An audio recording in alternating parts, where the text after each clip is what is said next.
பாருங்க, சோர்வின் நேரத்தில் என்ன ஆகுதுன்னா இருதயம் வந்து என்ன ஆகிடுது, பலவீனப்பட்டு போயிடுது.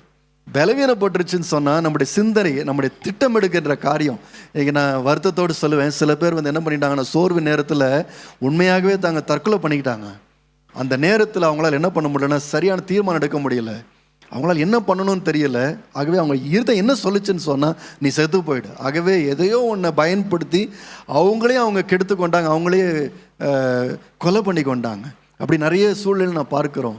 ஏன்னு சொன்னால் அந்த சோர்வை சரியாக ஹேண்டில் பண்ணலன்னு வச்சுங்களேன், இந்த சோர்வின் நேரத்தை நம்ம சரியாக நம்ம வந்து கையாளலைன்னு வச்சுக்கோங்க, அது என்ன பண்ண நம்முடைய இருதயத்தை பாதிச்சிரும்.